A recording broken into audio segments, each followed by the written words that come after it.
방금 소개받은 카이스트의 명예훼손인 이홍규라고 합니다. 어떤 의미에서 오늘 앞서 우리 김진현 장관님께서 일종의 발제 스피치를 해주신 것 같아요. 오늘 토론할 거예요. 워낙 주옥 같은 말씀을 전부 다 많이 해주셔갖고 과연 우리 김진현 장관님께서 말씀하신 그 정도 수준으로 오늘 토론이 될 수 있을까 하는 걱정이 앞섭니다. 오늘 주제가 재단에서 정한 주제가 대한민국의 보수와 복원과 개혁 이렇게 정했는데 보수의 복원이라고 아마 이야기한 거는 우리의 지금 현재 보수의 상태가 그만큼 위기적 국면이 아닌가 하는 것을 아마 전제로 하고 있는 것 같습니다. 이거는 보수의 위기 이전에 저는 어떤 민주주의의 위기다 하는 생각으로 이 문제를 접근해야지 된다고 생각합니다. 민주주의의 위기라는 것은 사실 우리나라만의 문제가 아니라 어떤 인류가 전체 지금 부딪히고 있는 당면한 위기의 상황인 것 같습니다. 불과 몇십 년 전, 즉 2000년도만 하더라도 우리 인류는 21세기를 시작하면서 일종의 뉴 밀레니엄이라는 희망의 창가를 불렀습니다. 아마 모든 것은 민주주의와 자본주의가 이 인류의 새로운 번영을 새로운 1000년 동안 약속해 줄 것이라고 희망하고 기대했습니다. 그런데 불과 한 세대의 기간도 지나지 않아서 불과 20여 년이 지나서 우리 인류는 어떤 의미에서는 미중의의 공포까지 자아내는 그런 위기적 국면에 부딪히고 있는 것이 아닌가 하는 생각을 합니다. 민주주의라는 것은 어떤 의미에서는 무척이나 어려운 어떤 시스템이고 제도입니다. 과연 민주주의를 어떤 나라가 자신 있게 과연 하고 있다고 생각을 할까요? 그 문제 때문에 이 민주주의에 대한 화두는 지금의 화두가 아니라 벌써 2,3,000년 전에 고대 그리스 때의 화두였습니다. 그 민주주의의 화두는 일찍이 플라톤부터 그 어떤 것에 가장 중요한 화두였고, 플라톤의 스승은 그 민주정의 문제 때문에 어떤 의미에서의 그 사약을 받고 감옥에서 죽어야 했습니다. 그것이 어떤 의미에서는 민주주의 문제다. 민주주의의 문제는 다른 말로 하면 우리나라 정치의 문제입니다. 지금 우리나라뿐만 아니라 세계에는 어떤 의미에서 기술, 경제, 과학, 지식 이런 측면에서는 어떤 과거에 도저히 해보지 못한 그러한 어떤 업적을 이루고 있습니다만 정치 문제에 있어서는 과거 2000년 전의 상황하고 과연 무엇이 나아졌느냐 하는 질문을 던지게 만듭니다. 헬렌 란데모어라는 예일 대학의 요새 세계 정치학계에서 신성으로 떠오르는 일종의 라이징 스타가 있습니다. 그 헬렌 란데모어 교수가 얘기하는 것은 민주주의는 민주적 이성이 없이는 절대로 워킹하는 제도가 아니다라는 것이 사람입니다. 과연 우리는 그런 이성을 지금 가지고 있는 걸까요? 분명히 이성이 아니라 비이성이 지금 현재의 정치 사회를 지배하고 있기 때문에 우리는 위기라고 일컬을 것이라고 생각합니다. 여러분, 이성이라는 것이 뭘까요? 이성이라는 건 어떤 의미에서 근대 이후에 데카르트가 일찍이 얘기했듯이 어떤 합리적 사고를 전제로 하는 겁니다. 그런 합리성이 지금 우리를 지배하지 있지 못하고 있습니다. 세상은 둘로 나눠졌고 다른 편을 보기에 어떤 의미에서의 이 세상에 볼 수 없는 적으로서 보고 있습니다. 그렇기 때문에 정치는 지금 정치가 아니라 전쟁이 되고 있습니다. 과연 이러한 정치적 상황 속에서 우리의 미래, 이 국가의 미래는 어떻게 만들어져야 되느냐 하는 굉장히 중요한 질문을 제기를 하게 됩니다. 그런 의미에서 오늘의 주제가 과연 그러한 그 어떤 지혜의 길을 발견할 수 있느냐 하는 그런 소명을 받고 있다고 생각합니다. 현대 민주주의는 과거 소수의 권력 엘리트가 아니라 다수의 대중이 이끌어가는 민주주의입니다. 그런데 그 다수의 대중이 지혜롭지 못할 수 있다는 것이 고대 그리스로부터의 이야기였습니다. 그래서 플라톤은 철인 정치를 얘기를 했고 현대 민주주의는 불과 200~300년 전부터 생성이 되기 시작한 겁니다. 그런 대중의 지혜를 어떻게 일깨우느냐 하는 문제에 우리는 부딪히고 있습니다.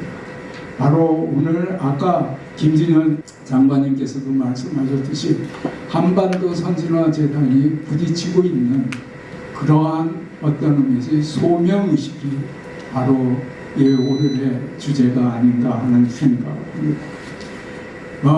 저의 인트로 어떤 소개 말씀은 이 정도로 드리고 오늘 제가 주어진 시간 하에서 토론을 하고 싶은 주제를 한 5가지 정도로 정했습니다. 첫 번째 주제는 우선 보수는 하나의 이념적 가치를 지향하는 하나의 그룹으로서 과연 이 시대에 특히 한국 사회에서 보수가 지향하는 가치가 뭐냐 하는 하나의 질문을 첫 번째로 갖고 싶고요. 두 번째는 보수의 위기라는 측면에서 접근하고 있습니다. 과연 보수의 현재의 위기를 초래한 그 근본 원인이 과연 뭐냐 하는 점입니다. 원인을 알아야 처방에 따른다고 했습니다. 우리는 아는 듯 하지만 사실은 그 근본 원인을 잘 알지 못할 수 있습니다. 특히 보수라는 전체의 문제에서 우리는 모를 수 있습니다. 세 번째 주제는 어떤 면에서 보수 정당이 가진 문제를 좀 이야기를 아니할 수 없다고 생각합니다. 보수 정당의 리더십에 대해서 이야기를 하고 싶습니다. 네 번째는 어떤 면에서 현대 정치를 움직이는 것이 어떤 정치 공론적인 문제고 거기서 여러 가지 문제들이 지금 파생되어지고 있다고 생각합니다. 그런 측면에서 보수 공론적인 문제 그리고 현대의 유튜버의 문제 이런 문제를 좀 논의했으면 하는 것이 바랍니다. 다섯 번째는 과연 미래를 위해서 미래를 향해서 우리가 보수가 꿈꾸는 정치가 어떤 것이 있겠느냐 하는 측면에서 AI 시대의 보수 이거를 한번 좀 이야기했으면 됩니다. 오늘 이런 5가지 주제를 과연 이 짧은 시간 동안에 얼마나 이야기할 수 있을지 모르겠습니다만 아마 토론자 여러분들께서 아주 컴팩트한 아주 그러면서 굉장히 요점 위주의 중요한 말씀들을 많이 해주시라고 생각을 합니다. 이렇게 네 분의 패널과 함께 제가 오늘의 주제를 이야기할까 합니다. 먼저 제가 우리 패널께 드리고 싶은 질문은 보수가 과연 지향해야 할 가치가 뭐냐? 흔히들 자유, 전통, 원칙, 국가 여러 가지 이야기들을 합니다만은 과연 이 시대에 한국이라는 지금 특수한 정치 지형적 상황 속에서 보수가 꼭 집어서 지향해야 될 가치가 있다 그러면 어떤 것이어야 되느냐? 왜 이 가치라는 것이 중요하냐 하면은 가치는 미래 우리가 가야지 될 방향을 결정을 해줍니다. 그 방향뿐만이 아니라 가치는 우리의 행동 양식을 규정해주고 있습니다. 그렇기 때문에 우리가 가치가 충실하면 충실할수록 남으로부터 신뢰를 받을 수 있는 겁니다.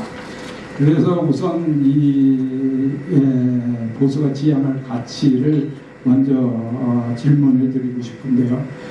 이 질문에 대해서 아마 가장 잘 적합하게 우리 일단 이야기의 물꼬를 터줄 분이 우리 김동규 대표인 것 같습니다. 정책 철학 분야를 했고 공화주의 대표시고 또 케임브리지 대학에서 이 문제를 오랫동안 연구를 하셔오셨기 때문에 우리 김동규 대표님께 마이크를 넘기겠습니다. 김동규입니다. 오늘 사실은 이 자리를 앞서러 와서 진짜 100시간이라도 이야기를 드리고 싶다 생각드는데 뭐 다 말씀드리는 거 차분히 나중에 차근차근 하나씩 말씀드리고요. 일단은 같이 이야기, 사실 저는 이걸 마지막 이야기 하려고 했는데 먼저 질문을 같이 하셨으니까 먼저 말씀을 드리겠습니다. 제가 저는 87학번입니다. 서울역 정치학과 나와가지고 87학번이니까 대학 들어가자마자 3월 5일부터 저희들은 선배들 다 싸우고 하는 완전 제 주변은 다 운동권이었어요. PD 그룹, NL 그룹 같은 그런 운동권들만 있었죠. PD라고 하면 소련이 좋다고 그랬고 NL 그룹이면 북한이 좋다고 그랬고요. 그런 게 이제 평생의 싸움이었는데 제가 몇 년 동안 국힘 사람들을 좀 만나봤어요. 국힘당 사람들. 제 운동권 사람들은 잘 알죠. 저는 운동권은 아니지만 국힘 사람들 만났을 때 느끼는 거, 그리고 우파들을 만났을 때 느끼는 게 꿈이 없어요. 꿈이 없고, 그러니까 NL이나 PD 사람들은 맨날 뭔지 모르죠. 먼 미래를 이야기하고 꿈을 이야기하는데, 그러니까 꿈이 있으니까 잘 참아내요. 100만 원짜리 간사를 자리를 줘도 묵묵히 그날이 오면 이라고 노래 부르면서 그날이 올 때까지 참아낸다고요. 근데 국힘 쪽 사람들을 보니까 당장 일자리를 안 주면은 발반을 하고 비판하기 시작하더라고요. 그래서 이 사람들은 기본적으로 대중정당을 하는 사람들이 아니구나. 다들 명사정당이다 보니까 그냥 정무직 일자리 찾는데 하는 일종의 일자리 구직센터 같은 느낌이 강하다. 그래가지고 한국의 우파의 가장 문제점은 기본적으로 꿈이 없다. 꿈이 없으니까 지금 사실은 우리 대한민국의 대부분 사람들의 문제이기도 해요. 대한민국에 아까도 우리 정 의장님께서 한국 사람들 꿈 없다는 얘기 많이 하셨는데 꿈이 없다 보니까 한국 사람들 일어나는 현상, 이상한 현상 중에 하나가 뭐냐면 우리가 옥스퍼드 잉글리시 딕셔너리에도 들어간 먹방이라는 거죠. 전 세계에서 이렇게 먹는데 환장한 민족이 없습니다. 왜냐하면 낙이 없거든요. 낙이 없다 보니까 먹는 거, 벤츠 S클래스 타는 거, 강남 아파트 사는 거, 이거 말고는 낙이 없습니다. 그거 가지고 있어봐도 또 허무하고요. 그게 대한민국 지금 상태인데, 그리고 대한민국은 어떻게 하면은 우파가 우파적인 꿈을 가질 것이냐? 많죠. 예컨대 무강병 있지 않습니까? 전 정치 사상이 전공이다 보니까 정치 사상에서는 항상 베스트 레짐이라는 걸 꿈꿔요. 세계에서 가장 좋은 나라를 만들겠다. 지금 대한민국에 요즘 보면 많이 느슨하고 꿈을 이루는 것 중에 하나는 뭐냐면 지금까지 대한민국의 꿈은 세계에서 가장 가난한 나라로서 나는 먹고 살만하면 됐다. 나는 일본 정도만 따라가면 되겠다. 나는 아파트 정도 하나 가지면 되겠다. 그러고 나서 못하면 먹방 찍자. 먹는다. 그게 아니고 지금부터 다시 요즘 우리 여러분들 보면 캐대현이라는 K-pop 보면 알겠지만은 지금 대한민국의 캐대현 K-pop이 미국, 영국 팝에 맞서고 있거든요. 그 정도로 강력하다고요. 그러니까 지금까지 많이 했던 그 대한민국의 꿈을 갖다 지금까지 업그레이드 시켜가지고 우파적인 꿈이라면은 부국강병 대한민국을 지금 35,000불 미국 일본 이겼으니까 만족하자가 아니고 우리가 싱가포르 정도로 인구 5천만의 싱가포르를 만들겠다. 세계에서 가장 강력한 나라를 만들겠다. 두 번째, 우리는 군사력 세계 5위예요. 5위인데 이거 해가지고 나중에 우리 인도라든지 중국 따라잡을 수 있다. 왜 못하냐? 예전에 우리보다 지금보다 가난했던 힘도 좀 약했던 고구려는 대한민국보다 약하거든요. 그 고구려조차도 수나라 양제를 갖다가 무너뜨렸는데 우리가 왜 못 들었더냐? 우크라이나가 30몇 위의 우크라이나가 세계 2위의 러시아를 깼는데 왜 못하냐? 그래서 대한민국이 앞으로 베스트 레짐을 만들어서 세계에서 가장 2-3천 년 동안 인간이 만들어놓은 그 정치적 사회적 지혜를 몰아서 우리가 대한민국을 다시 제대로 만들고 이것을 가지고 우리가 세계 최고의 국을 만들겠다. 5천만의 싱가포르를 만들겠다. 미국은 300만에서 시작한 나라입니다. 300만에서 시작했지만 굉장히 좋은 시스템을 가지고 있다 보니까 지금 3억 5천짜리 나라를 만들거든요. 우리는 5천만이에요. 5천만이면 우리가 이 땅에 몇 억을 뭐에 못 넣겠습니까? 그런 꿈을 갖다가 우리가 지금부터 만들어가야 된다. 그 베스트 레짐이라는 꿈, 지금도 하나 더 말씀드리겠습니다. 지금 한국 사람들이 얼마나 이 베스트 레짐이 없다 보니, 꿈이 없다 보니까 허무한가면은, 전 서울대학교 출신입니다. 제가 제일 부끄러운 것 중에 하나는 뭔가 하면은, 옛날에 일본의 도쿄대학교 사람들 보면은, 도쿄대학 출신으로서 나는 하버드라든지 옥스퍼드보다 더 좋은 학교를 만들겠다고 이야기를 해요. 근데 대한민국의 서울대학교 학생들의 꿈은 우리는 하버드에 입학하는 게 꿈이다 같거든요. 굉장히 창피해 죽겠어요. 제가 케임브리지 갔을 때도 맨날 했던 이야기 있어요. 저는 한 번도 케임브리지 대학을 갔다가 우리 학교를 본 적이 없습니다.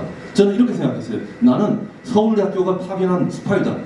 나는 케임브리지 가서 케임브리지 놈들이 어떻게 공부하는지 그 노하우를 배워서 내 목욕에게, 내 목욕에다 갖다 주겠다.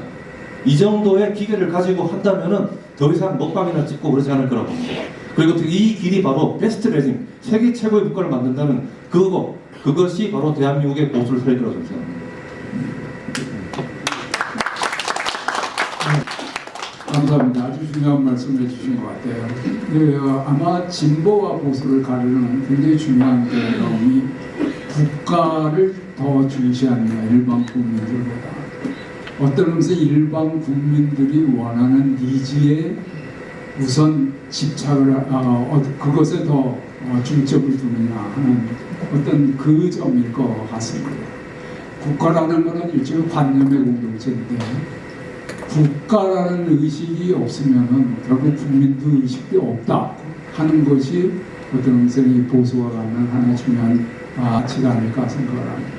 다음 우리 토론해 주실 분은 아마 아까도 얘기했지만 아주 똑똑한 어떤 의미에서 시각을 우리한테 일깨워줄 아마 이재갑 학생인 것 같습니다. 우리 이재갑 군에게 마이크를 넘기겠습니다. 그러니까 아까 고모님께서 진보와 보수라는 표현보다는 주류와 비주류라는 표현을 자주 사용하신다고 하셨는데 저는 이 자리에서 비주류를 담당하고 있는 청년인 것 같습니다.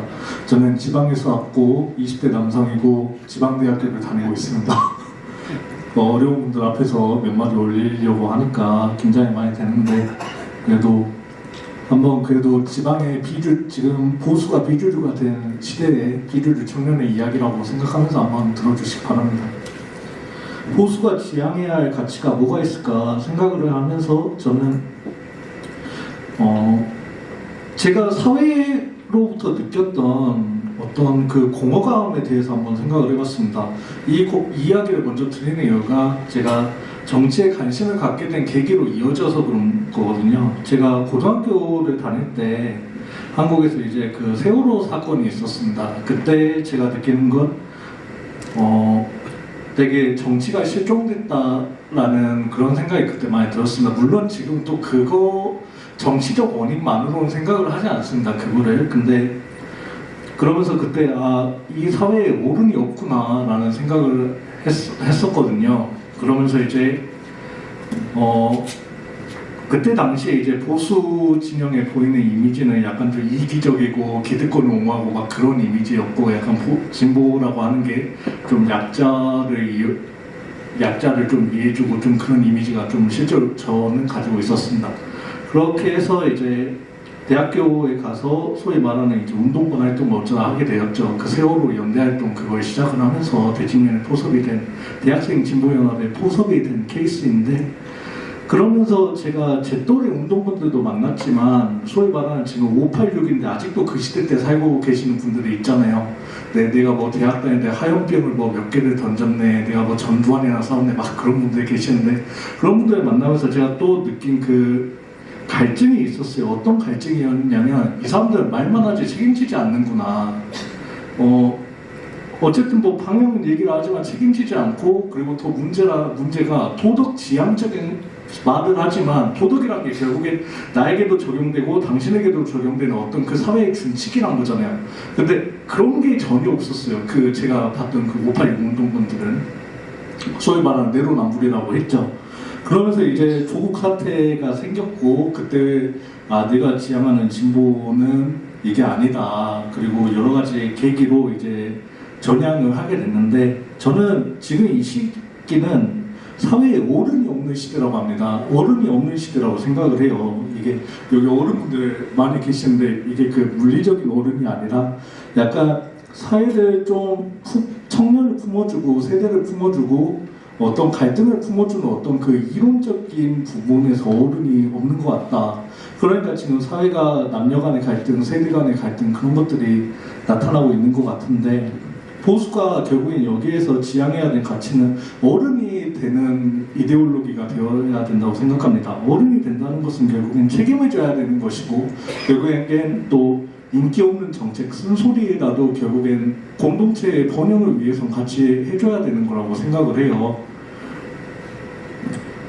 지금 결국엔 뭐 시어슨 청년이라는 그런 말들이 있는데 결국엔 왜 요즘 애들 뭐 그 20대 후반에서 30대 애들이 일 안 하고 계속 놀고 있냐 그렇게 얘기를 하는데 결국엔 이것도 이 사회가 불안하고 이 어른이 그러니까 어떤 지향을 해야 될 뭐 롤모델 그리고 뭐 사회적 롤모델이 보이지 않아서 청년들이 동기를 얻지 못하는 거라고 생각을 하거든요.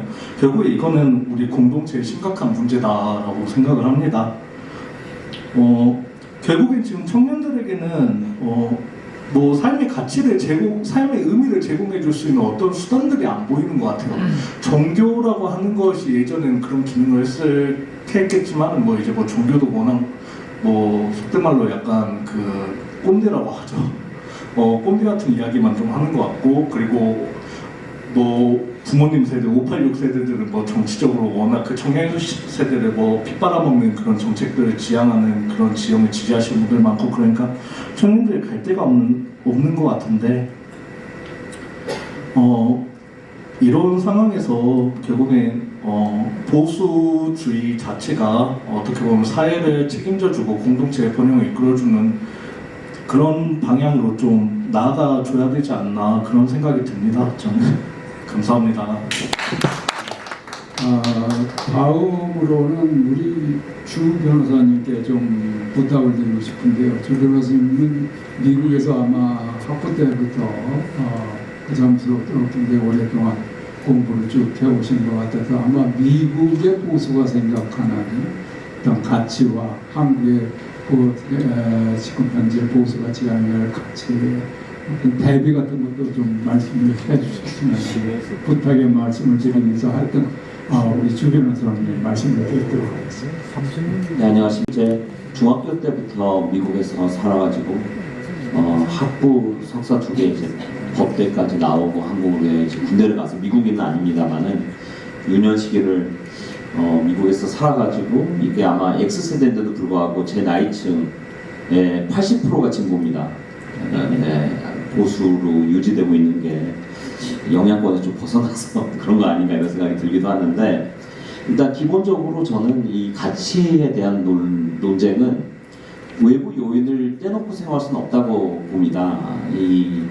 그 기본적인 철학은 이제 책임감, 보수는 자유, 책임감, 강력한 안보 뭐 이렇게 이야기가 되는데 강력한 안보라는 거는 기본적으로는 리얼리즘, 외교에서 이야기하는 리얼리즘과 아이디얼리스트 그러니까 세상은 힘의 논리로 돌아간다는 기초적인 생각을 갖고 있는 거죠. 그러니까 우리가 강력한 안보를 통해서만 국가를 지킬 수 있다.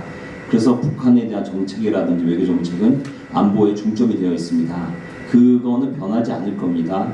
그런데 이제 세계는 더 리얼리스트로 변했죠. 우주로 윌슨 시대가 가고 트럼프 시대가 도달을 했는데 이 트럼프 시대 자국 이기주의 시대에 한미 동맹은 우리에게 무슨 의미를 주며 중국과의 관계는 어떻게 정립을 할 것이며 우리의 국방은 어떻게 더 단단하게 만들 것이냐 그런 질문을 해야지 우리가 이거를 떼놓고 외부 요인을 배제해놓고 생각하면 안 된다고 봅니다.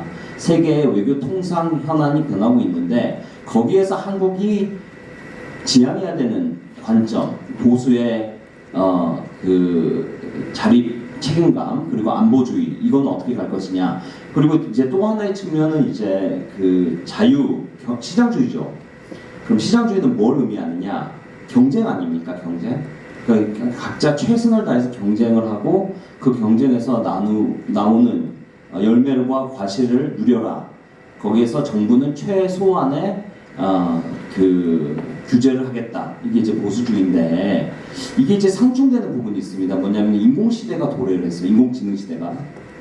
AI 시대는 인공지능 거의 일을 다 합니다. 그리고 노동력이 많이 필요가 없어요. 이게 먼 미래 같지만 이미 거의 도달해 있습니다. 사실은 미국은 천문학적인 돈을 투자를 하죠. 3,600조를 투자를 합니다. 데이터 센터 하나에 40조씩 들어갔는데 90개를 이제 만든다고 해요. 그러니까 전력이 모자라니까 미국에 다 못 만들고 이제 사우디하고 이제 전략적 파트너십을 맺어서 가고 이제 그렇게 이제 가고 있는데 한국은 산업 생태계가 전혀 없다 보니까 이게 뭔 소리냐 이런 이야기를 하고 있는 거예요 지금. AI 산업이 전무합니다. 그러면 AI 시대가 이제 도래할 때 보수가 이야기하는 성장과 복지 이 비율이 그러면 유지해야 되느냐? 우리는 성장 90% 복지 10% 이야기하다가 박근혜 정부 들어가지고 야 우리도 이제 좀 복지해야지 해가지고 뭐 7대3 정도 갔다고 보고 그런데 이제 저번 대선에 보니까 우리는 복지를 더 많이 이야기해서 5대5로 간 것 같아요. 서로 복지를 누가 더 많이 할 거냐 이 논쟁으로 가는 것 같은데 그러면은 보수가 생각할 때 적정한 복지 수준은 뭐냐? 우리 예산 대비 몇 프로냐? 이런 철학이 없습니다 지금. 몇 프로인지 답을 좀 주셔야 돼요. 우리가 이게 고민을 좀 해야 됩니다. 그 국가 예산의 640조 중에 30조가 적당한지 진짜 100조를 써야 되는지 아니면은 지금 민주당처럼 그 한 분기당 100조씩 국가 빚을 내는 게 적당한지에 대한 우리의 철학이 없이 저들을 비판만 해서는 안 된다는 거죠. 그러니까 우리의 철학을 정립을 해야 되는데 시장 우선주의가 과연 계속 지속될 수 있을까? 성장 우선. 그리고 우리가 AI 인공지능 시대를 준비하지 않으면서 성장을 논할 수 있는 건가? 우리의 기존에 있는 자동차와 반도체 시장이 미국 통상 위기에 압박을 당하면서 지속 가능할지 불분명한데 이재명 정부에서 25% 관세를 관철시키면서 우리의 통상이 위협을 받고 있는 순간 우리는 다음 산업의 인공지능으로 갈 수 있는가? 그러면 우리가 얼마만큼의 투자가 적당하며 이 앞으로 일자리 잃어가신 많은 분들에게는 어떻게 복지로 할 것인가라는 것이 앞으로 5년, 10년을 내다보는 경제 정책이 나와야 된다는 말씀을 드리고 싶습니다. 그래서 저는 이 보수의 가치란 외부 요인, 신트럼피즘과 그 다음에 인공지능을 떼놓고 생각할 수 없다. 그래서 이 외부 요인들에 민감하게 반응하면서 정책을 유연하게 가져가야지 국민들로부터 국민들로부터 지지를 받을 수 있지. 그걸 그냥 떼놓고 옛날식으로 우리가 성장만 이야기하고 있는 건 막연하게만 들릴 뿐입니다. 좀 더 구체적으로 가야 된다 이렇게 말씀드리고 싶습니다. 네, 감사합니다. 한 분이 우리 최창권 의원이 나왔는데 시간 관계가 짧게 좀 해주셨습니다. 12월 달에 그 개헌 사태 보고 제 정체성이 굉장히 많이 흔들렸어요. 저는 나름대로 박슬기 이사장의 자유민주주의 주장하고 공동체 자유주의를 하고 그냥 보수가 지키는 건 크게 세 개라고 저는 머릿속에 입력되어 있거든요. 정치제도 자유민주주의, 그다음 시장경제제도, 그다음 글쓰기 법치주의. 근데 이제 작년 12월에 그 모종의 사태부터 아까 고문님께 처음 말씀 태극기가 약간 좀 어색한 시대가 됐다 그러는데 지금도 주말마다 명동에 보면 이런 뭐 자유대학이라는 사람들 있잖아요. 그래서 저는 내가 생각했던 자유가 과연 이런 거였나부터 해가지고 좀 많이 좀 가치관이 많이 흔들리고 있다는 거고요. 두 번째 보수가 지금 문제가 가장 큰 뭐냐면 옛날부터 나왔던 얘기인데 이제 보수도 시험을 많이 겪었잖아요. 가장 컸던 게 이제 박근혜 대통령 타작제 때부터 상당히 오랫동안 시련을 겪다가 이제 윤석열 정부 출범했는데 이제 그보다 더 시련을 겪었는데 아직도 이런 막 보수에 계시다는 분들 자체가 인식이 안 바뀌시는 것 같아요. 일단 보수가 주류가 아닌 지가 상당히 오래됐는데 그분들 생각은 그래도 우리가 주류야, 우리가 끌고 왔던 나라야. 이걸 처음에 그랬잖아요. 한국의 보수 대한민국 오늘 만들었다. 이건 과거형인 거예요. 근데 지금 이제 만드다가 힘도 없고 당분간 이제 원동력을 갖기 힘들 거라고 보는데 보수에 계신 분들이 이제 생각을 좀 바꾸셔야 될 것 같아요. 그래서 약간 헝그리 정신을 좀 발휘해야 되지 않느냐. 우리가 이제 더 이상 주류가 아닌데 주류라는 착각을 하고 빠져 살고 그러면 이제 젊은 사람들은 더 이상한 거예요.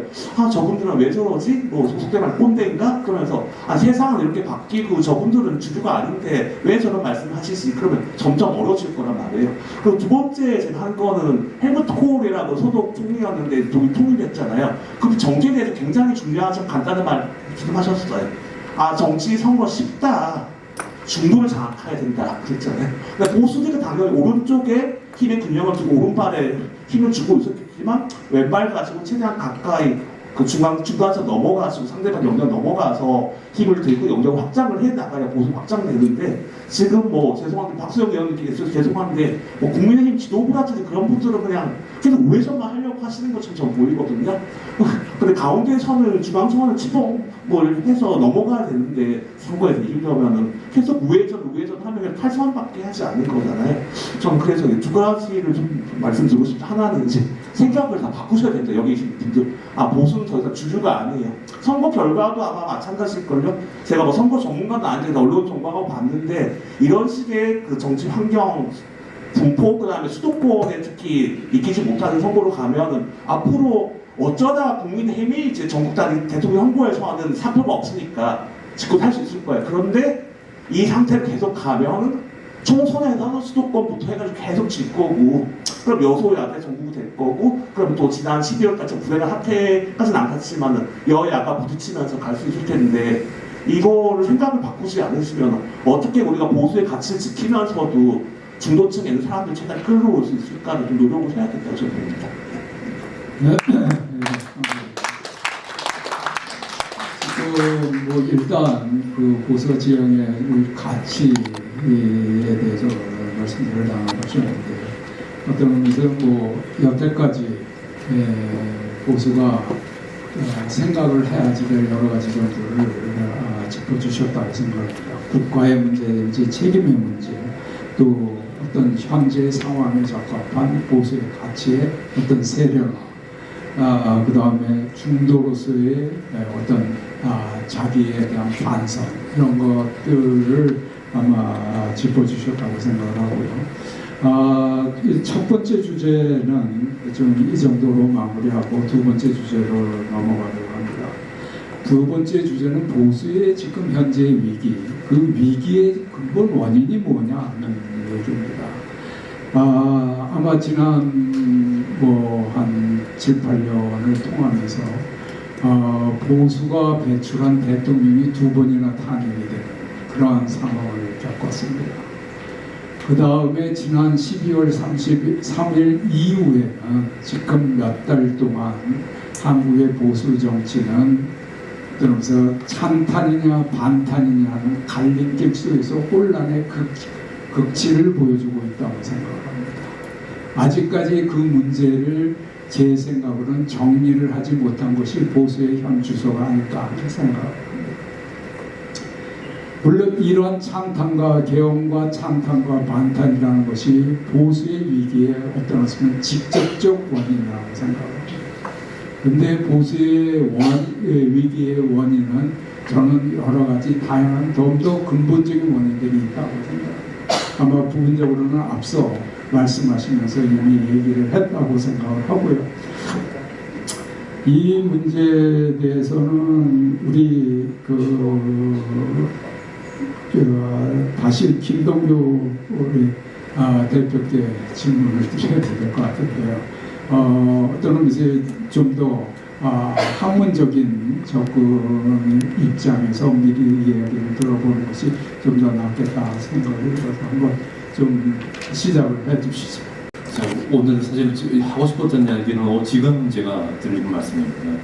자, 보수에 병이 있다면 그 병을 고쳐야 되지 않겠습니까? 지금 병을 제가 지금 한 몇 주일을 갖다 고민해가지고 딱 정리한 게 두 가지입니다. 첫 번째, 미국 의존적. 보수는 성적에 의존해가지고는 더 이상 희망이 없습니다. 두 번째, 보수의 고위관료 의존적. 자, 이걸 갖다 제가 간단하게 풀어서 말씀드리겠습니다. 제가 꽤 싫어하는 학자 중에 한 명이 MIT의 노암 촘스키입니다. 그 언어학자인데 이 사람이 언어학자로서는 뛰어난 것 같지 잘 몰라요. 저는 언어학자가 아니기 때문에. 그런데 가끔씩 국제정치에 관련된 글을 많이 씁니다. 글을 잘 써요 보니까. 재밌습니다. 읽다 보면은 온통 다 미국 제국주의가 얼마나 나쁜 놈인지를 갖다 잔뜩 이야기해요. 근데 읽다 보면 자꾸 기분이 나빠져요. 왜냐하면은 세상의 많은 문제의 대부분은 원인은 다 미국 자기들 잘못이라는 거예요. 그래서 내가 아주 대단히 오만하네. 미국이 그렇게까지 세지는 않는데 왜 이런 세상의 많은 것들의 원인을 다 미국이 다 해서 정말 미안합니다 그러고 있는 거예요. 그래서 이걸 보면 느끼는 게 일단은 미국이 과도하게 세고 미국은 파워풀하다, 만능이다라고 하는 의식이 이 사람 머릿속에 있어요. 그래서 미국은 많은 것들에 문제가 있으니 이건 다 우리가 잘못이니까 죄송합니다라고 말하거든요. 이 의식, 미국은 세상의 중심이고 우주는 미국을 중심으로 돌고 미국은 정말 세다라고 하는 이 의식에서 대한민국에 두 명이 나옵니다. 하나가 종미주의자들. 우리의 보수도 저는 가끔도 이번에도 보면은 미국이 가서 뭔가 해줄 거예요. 트럼프가 뭔가 해줄 거예요. 그리고 성조기를 흔들면 미국이 우리를 사랑하니까 우리를 갖다 도와줄 거예요. 미국은 뭐든지 우리를 도와줄 거예요. 심지어 옛날에 그 코로나 있을 때도 마스크 먹고 하고 뭐 백신 먹고 하면은 메릴랜드 주에 있는 주지사가 우리 와이프가 한국 사람이니까 도와줄 거예요. 미리 준비하고 우리가 뭘 해야 돼? 자체 역량으로 뭘 해야 되는데 뭐든지 미국은 워낙 세니까 우리를 도와줄 거예요. 이거에 반대에 있는 아까 노암 촘스키가 그랬잖아요. 세상의 중심은 미국인데 모든 문제는 다 미국이 잘못했다. 또 나타나는 현상이 이것은 동전의 양면입니다. 하나가 바로 반미주의자들이에요. 세상의 많은 문제는 다 미국이 잘못했다. 그러니까 제가 봤을 때 여기 광화문에 성조기 흔들면서 미국 형님 도와주세요라는 사람이나 미국 놈들 나쁜 놈이라고 하는 반미주의자 봤을 때는 똑같은 사람이에요. 미국은 세상의 중심도 아니고요. 세상의 중심 중에 하나입니다. 그리고 우리의 친구입니다. 미국은 더 이상도 아니에요. 원래부터 그랬지만 미국은 한국을 너무너무 사랑하는 형님이 아닙니다. 미국은 계산에 따라서 에치슨 라인을 또 걸 수도 있는 나라고요. 계산이 안 되면 한국을 볼 수도 있는 나라고요. 그리고 제 동생이 있는데 저희 동생이 어렸을 때 보면 형아라고 부르잖아요. 형아면 쫓아내는데 저만 믿고 있으니까 이 친구가 그 성냥불도 못 켰어요. 왜냐하면 형아가 다 알아서 해줄 거니까. 집에 뭐 고장나면 형아가 알아서 다 해줄 거니까. 그래서 애가 굉장히 그런 걸 아무것도 못해요. 바로 대한민국의 보수, 주류가 되었어야 될 주류가 미국에 대해서 너무 의존하다 보니까 굉장히 무능해졌다. 좌파는 칼 마르크스, 레닌 수많은 책들을 갖다가 만 권의 책을 읽어가지고 주류를 깨겠다고 지금까지 수십 년 동안 노력했는데 이른바 주류라는 사람들은 미국 형님이 알아서 해주겠지라는 거 하나 믿고 지금까지 게을렀다. 엄청나게 게을렀다. 자, 이게 첫 번째 얘기입니다. 그래서 성조기를 내려라. 그래야 보수가 산다. 두 번째입니다. 두 번째는 저는 제가 봤을 때 이 조선 초기랑 우리 꽤 닮았다고 생각하는데 조선 초기는 나라를 만들고 나니까 톱다운으로 중앙 관료들이 나라를 통치를 했습니다. 했다가 어느 순간 이제 시민사회가 만들어지고 나니까 시민사회 지식인 중심으로 바로 바텀업으로 이렇게 바뀌거든요. 그게 바로 훈구파에서 사림으로 바뀌는 과정이에요. 대한민국의 우파 정당은 지금까지 사법관료, 검찰, 법원, 그다음 행정고위관료 중심으로 하는 바로 관료, 공무원들에 의존해가지고 지금까지 정당을 이끌어왔다. 공무원들이라고 하는 명사들을 중심으로 이끌어왔다. 그러나 제가 봤을 때 대한민국에서 최고대학교 나와가지고 행정고시, 사법시험 1등한 사람도 지금 정무적 감각에서는 밑바닥에서 굴러먹었던 윤미향보다 못해요. 훨씬 윤미향 같은 사람이 민중의 감각이 어떻게 움직이는지 정확하게 알고 있어요. 그러니까 더 이상 명사 정당으로 가지 마라. 이거는 역사적으로 미국도 영국도 그렇고요. 좌파가 먼저 대중정당을 만들어요. 그럼 우파가 아뿔싸 하면서 따라서 대중정당을 만들어가는 과정이거든요. 대한민국은 지금 바로 명사정당, 특히 우파는 명사정당을 버리고 바야흐로 지금 대중정당으로 가야 할 것이다. 대중정당으로 가려면 뭐가 중요하냐? 아까도 했던 말하고 똑같은 말이지만 대중정당은 국민들입니다. 이 정책으로 하는 데가 아니에요. 복잡한 정책이 필요 없습니다. 바로 꿈을 줘야 돼요. 국민들한테 이런 나라를 만들겠습니다라는 꿈과 미래와 플랜, 이런 청사진을 보여줘야 되는 거예요. 이거 민중들이 그렇습니다. 소련의 공산당이라는 거 보면은 정말 생각하면 말도 안 되는 정책이잖아요. 그 정책, 우리는 하나니까 함께 나눠서 공유하겠다. 이 말도 안 되는 정책으로 100년짜리 대제국을 만든 게 바로 그게 인간입니다. 그러니까 보수가 바로 대한민국의 엘리트 소수 말고 4천만의 민중의 마음을 잡고 흥분시킬 수 있는 그 이념을 갖다가 만드는 작업을 갖다가 정치사상 공부를 갖다가 열심히 해야죠. 그리고 나서 그 사람들 상상력을 잡았을 때 그 상상력이 미술로 가고 영화로 가고 음악으로 가면서 바로 이른바 그람시가 말하는 그 헤게모니를 되찾을 수 있는 겁니다. 이 작업, 첫 번째 다시 말씀드리겠습니다. 미국에 대한 의존증을 버려라. 두 번째는 관료에 대한 의존증을 버려라. 이 두 가지만 버리면 보수는 살아납니다.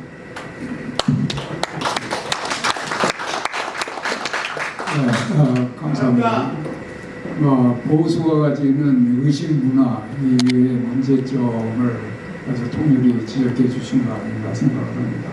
이 미국 이야기가 많이 나왔는데요. 우리 주연철 변호사님 먼저 코멘트를 부탁드립니다. 보수의 위기는 일단 좀 현재 상황을 좀 진단을 해보면 우리 대선에서 패배를 하고 대표 전당대회를 열었잖아요. 거기에 이제 무슨 화두였냐, 그 선거가 대선 패배 원인에 대한 당원들의 판결이라고 저는 봤어요. 그러니까 일부는 내부 총질이냐, 일부는 극우화냐. 근데 당원들은 내부 총질이 원인이라고 생각하고 왔습니다. 그래서 개혁파들이 이제 떨어지고 그러면은 그 다음에 김문수 후보와 장동혁 후보가 남았는데 그 다음에 이제 세대 교체냐, 충남과 영남의 연합이냐 해서 세대 교체를 손을 들어줬고 그 다음에 충남과 영남으로 이제 확대되는 전선을 구축하는 것으로 당원들이 저는 현명한 판단을 했다고 봅니다. 물론 이제 김문수 후보를 돕게 됐으나 그 현명한 판단을 했다고 보고 이게 현 진단이라면은 이게 과연 그러면 우리 보수가 뭘 엄청나게 잘못하고 있느냐 잘못해 좀 거슬러 올라가야 되는 것 같아요. 그러니까 우리가 한때 너무 일을 잘해가지고 이명박 대통령과 박근혜 대통령을 두 번을 배출하면서 친이계와 친박계가 치열한 전투를 치르면서 우리가 너무 상처를 많이 입어가지고 거의 다 이제 힘이 약해진 시절에 이제 저쪽은 더 형편없이 열린우리당 이렇게 만들고 있을 때 그때 사실은 차기 대선 후보급들을 쭉쭉 올렸어야 되는데 그걸 배출하지 못했고 박근혜 정권이 무너지면서 굉장히 질이 멸렬해졌던 당이 지금 그나마 이 수준에 와 있는 걸로도 나는 대단하다고 생각합니다, 솔직히. 나는 우리 보수 뭘 그렇게 엄청나게 잘못하고 있지 나 사실 잘 모르겠어요. 저쪽은 이제 선동에 의한 전략을 피는 거고 그리고 그 선동에 넘어가는 거를 우리가 방어하지 못하는 이제 그런 미약한 힘, 내부의 분열, 한동훈 세력과의 분열 이런 것들 때문에 우리가 망가지긴 하는데 그거는 기본적으로 정치적인 이념이 너무 약하다. 공익성이 약하다. 자꾸 이걸 권력의 사유와 권력의 전쟁으로만 보고 국가를 어떻게 만들어가야 될지에 대한 기본적인 철학이 약한 거예요. 그러다 보니까 공동체 의식이 약해지고 공동체 의식이 약해지니까 권력의 싸움으로 변질되고 권력의 싸움으로 우리가 망하는 수순을 밟고 있는데 이거를 이제 다시 그러면 이념을 정립하고 밑에서부터 좋은 인재들을 배출하고 공천을 잘 주면 충분히 우리가 할 수 있다. 지선 때부터 바꿀 수 있다라고 생각을 합니다. 그래서 저는 아주 크게 뭘 잘못한다기보단 이게 좀 이념이 약하구나 우리가. 그리고 자성할 시기가 있다, 필요가 있다라고 생각을 하고요. 그리고 국부원 이제 고위 관료들에 대한 의존이 좀 강한 편이긴 한데 이제 그게 이제 엘리트주의이기 때문에 그런데 우리 당에 좀 다양한 직업군의 분들이 좀 진출할 필요는 있는 것 같아요. 솔직히 그게 이제 고위 관료들이나 이제 검사나 판사님들 이게 행정부 고위 의원님도 계셔서 좀 그렇긴 하지만 이게 좀 많이 분포되어 있고 기업가들이라든지 아니면 시민운동, 그러니까 보수도 시민운동 이렇게 우리 한선재단 출신이라든지 이런 분들이 진출할 수 있는 기회들이 좀 많이 없지 않나. 우리가 좀 편향적으로 공천을 주지 않는가는 좀 돌이켜 봐야 된다라고 생각을 합니다. 감사합니다. 두 분의 말씀을 지금 들어봤는데요. 제가 지금 좀 어떤 질문을 좀 더 하고 싶은데요. 제가 보기에는 그렇습니다. 우리나라의 일반 대중들이 한 30여 프로가 보수고 30여 프로가 진보라고 그런다 그러면 곧 40%가 중도층이라고 지금 조사가 되고 있습니다. 근데 결국 보수가 어떤 이 사회의 주류로서 재탄생하기 위해서는 그 중도층과 같은 생각을 해야지 된다고 저는 생각합니다. 그런데 중도층이 보수에 대해서 그렇게 지지를 못 보내는 이유가 있다고 저는 생각합니다.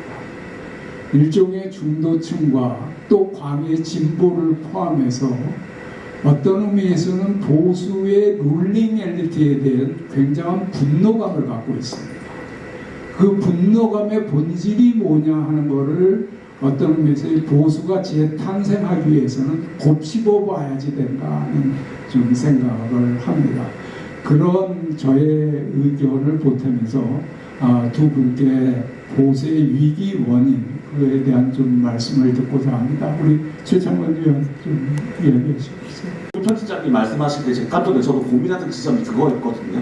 요즘에 단중 너무 형종까지 갔잖아요. 중국 뭐 공산당은 무조건 나가 싫다. 명동에서 시위하고 하는데 저도 그 원인을 찾아봤는데 아까 종미주의자, 뭐 승리주의자 논리가 반미주의자 로직이 똑같은 거예요.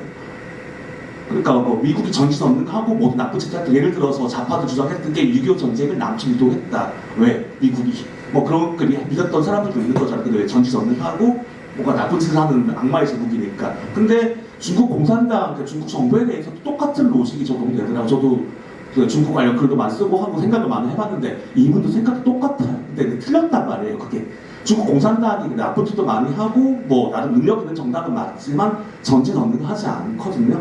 그래서 그러다 보니까 이제 중국 공산당이 나쁘고 전지전능하다고 믿는 것 중에 하나가 이제 선거 부정이잖아요. 전 예전부터 중국 공산당의 선거 개입에 대해서 굉장히 많이 경고도 하고 글도 많이 써왔어요. 근데 어떤 거냐? 여론에 개입한다는 거예요.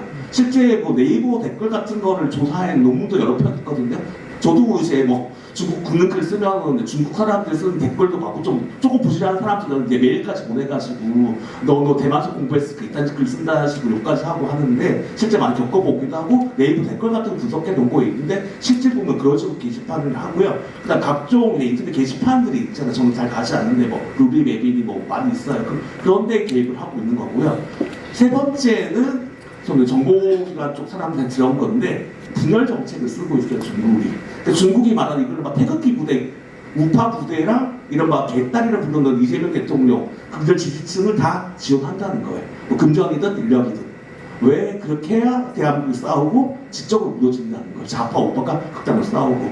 그래서 이제 저는 했는데 아까 그게 중도층이랑 계속 멀어진다고 했는데 한국 보수 사람들 계속 이런 걸 믿고 계신 거예요. 중국 공산당은 뭐 전지전능하다, 선거에 개입한다, 우리 투개표를 조작한다. 그걸 다 믿고 계시는 분들이 많으시잖아요. 그러니까 저도 한동안 되게 괴로웠어요. 그것 때문에 지금 설명을 해드려도 한국은 전자 개수기, 은행 가서 집회될 때 쓰는 개수기를 써가지고 수동으로 입력해서 집계하는 거지 절대 전자 투개표를 조작할 수 있는 시스템이 아니다라고 그렇게 말씀을 드렸는데도 믿지 않으세요. 근데 그 원인을 찾아보니까 나중에 볼 텐데 이제 상당수가 이제 이른바 유튜버들이 이른바 코인벌이 돈 벌기 위해서 퍼뜨리는 근거도 없이 퍼뜨리는 얘기에 혐오를 갖고 있는 거거든요. 그래서 이런 거를 저희가 지금 보수가 좀 한번 생각을 해봤으면 좋겠습니다. 아까 김진욱 고모님이 했는데 뭐 4배, 2배 더 우수해야 된다 보수가 하려고 했는데 근데 제가 요즘에 좀 많이 고민되는 게 저도 그냥 보수가 그래도 한국을 만들어 온 세력이기 때문에 지적이든 뭐든 우수하다고 생각했거든요. 그런데 저도 그래도 뭐 보수지만 그래도 좀 중도에 가까운 편인데 지금 몇 달 동안 좀 많이 고민을 많이 하게 됐어요. 아니 과연 한국의 보수 지적 능력이 이 정도 수준이었던가?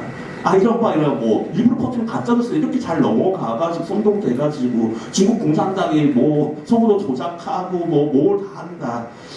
물론 뭐 공산당이 뭐 여러 가지 초안전이라고 해도 무제한 전쟁이라고 하니까 전 세계 상대로 온갖 공작을 하고 있는 건 사실이고 저도 뭐 그거 고발하다 고소도 한번 당해보고 했는데 그렇지 않다는 걸 좀 아셨으면 좋겠습니다. 그래서 부탁드린 거는 한 번 더 좀 생각을 더 하셔야 될 것 같아요. 뭐 유튜브나 그런 거보다는 책을 한 번 더 본다든지 아니면 여기 뭐 월가조선 편집자도 계신데 이런 레거시 미디어라는 데가 있잖아요. 근데 레거시 미디어는 왜 레거시냐면은 거기는 그래도 우선 기자들이 토론도 하고 뭐 때로 편집자한테 말도 안 되는 글 쓰다 깨지기도 하고 그런 과정 써가지고 나름 사실 검증되고 정제된 글이 나오는 게 이런 거 레거시 미디어 책인데 근데 뒤에서 나오겠지만 유튜브라든지 검증되지 않는 일방적으로 프로파간다 선전을 하고 자기 이익을 취하는 내기는 뭐 정치적인 영향력이든 아니면 금전적인 이익을 취하려고 드는 유튜브한테 끌려가가지고는 한국 중도파들이 그냥 보수파를 좀 심하게 말하면 제가 좀 이런 말씀 드리는데 단체로 좀 내정지 않은 게 옷인가 그런 얘기를 저 젊은 세대 많이 해요. 아니 보수 파지를 진짜 못 믿겠다는 거예요. 저희 세대 때. 아니 왜 그렇게 그래도 좋은 학도 나오고 다 가지고 하는 걸 만들어왔다는 분들이 왜 그렇게 유튜브만 보면서 그런 이상한 말씀을 하시냐. 그러니까 중도 파들은 이제 더 이상 이제 보수라면 이제 저도 뭐 지금은 이제 제가 많이 끊었는데 하루에 몇 개씩 카카오톡에 많이 날라와요. 뭐 누가 했다. 뭐 제일 황당했던 건 최근에 그거더라고요. 뭐 트럼프 대통령이 윤석열 대통령을 구하기 위해서 뭐 항공모함을 보내겠다 그런 거 나왔는데 그런 건 좀 안 하셨으면 좋겠습니다. 네. 네, 감사합니다. 우리 저희 이재갑 박사님 좀 말씀해 주시죠. 보수의 뭐 가장 큰 위기의 원인이 뭐라고 생각하십니까? 세 가지로 생각을 해봤습니다. 일단 제가 소위 말하는 그 좌파에서 너무 하나가 조국 사태인데 실제로 저는 지금도 그 조국 사태의 트라우마가 생활 속에 은근하게 있어요. 그만큼 저에게 충격적인 사건이었습니다. 그런데 제가 보수는 그래도 창피한 건 창피한 줄 아는구나 라고 생각을 하고 넘어왔어요. 예를 들자면 뭐 박근혜 대통령 과거에 이제 바로 사과하셨잖아요. 저 그때 그런 확신이 있었거든요. 당시 문재인 대통령은 사과 절대 안 할 것 같다. 박근혜 대통령 같은 상황에 놓였을 때 그런 생각을 하면서 그래도 창피한 걸 창피하다고 생각할 수 있는 게 보수주의겠구나라고 생각을 했는데 윤석열 대통령의 비상계엄을 보고 충격받았죠. 저도 굉장히. 근데 더 충격을 받았던 게 지지자들의 그 태도였어요. 물론 뭐 손바닥도 뭐 마주쳐서 소리가 난다고는 하지만 그래도 그 보수주의라는 게 아까 뭐 보수를 뭐 지켜야 되는 거나 뭐 얘기하시면서 뭐 그 중에 하나가 헌법이라는 게 있잖아요. 포고령 1번만 봤을 때도 그건 헌법적으로 말이 안 되는 거거든요. 자유민주주의 국가에서.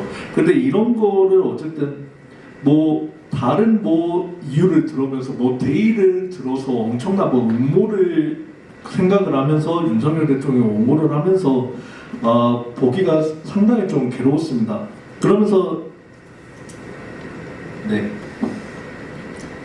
결국엔 지지자들이 지금 이 위기를 자초한 게 있지 않나. 그래서 약간 좀 지지자분들이 앞에서 잘 말씀해 주셨지만 좀 각성할 필요가 있지 않나라고 생각이 들고요. 그리고 87년 체제 상에서 어쨌든 저는 그 보수 자체가 약간 좀 기울어진 운동장에 있다는 측면도 있거든요. 왜냐하면 87년 체제의 정당성을 부여한 게 지금 민주당 집권으로도 이어졌고 민주당 출신 정치인들이 많이 좀 정책적으로나 여러 가지로 성공할 수 있는 상황을 만들었다고 생각을 하는데 어떻게 보면 이 개헌에 대한 어떤 그 꿈과 그 상상력을 가지고 준비를 하지 않고 공부하지 않았다는 게 또 보수의 문제이지 않을까 싶습니다. 그리고 마지막으로 이제 시대가 바뀌고 이제 상식이 바뀌면서 이제 정당성이 이제 붕괴도 한몫한다고 생각을 해요. 대한민국의 민주화 서사와 산업화 서사라는 위대한 두 가지 서사가 있는데 너무 이 산업화 서사에만은 보수가 집중을 해오면서 그 다른 거를 지금 못 챙겨오고 있지 않나. 그러니까 약간 요즘 시대 정치나 대중들의 트렌드나 뭐 대중들의 마음에 좀 감동을 줄 수 있는 정치를 지금 지지자들이며 정치인들이며 하기 좀 어려운 상황이지 않나 싶습니다. 저는 감사합니다. 네, 감사합니다. 그럼 우리 이재갑 박사님이 이야기하신 것 중에 제 귀에 들어가서 박힌 것이 일종의 창피함을 알아야지 된다 하는 거. 연자의 4단 중에 아마 가장 중요한 일이 저는 수호지심이라고 하거든요.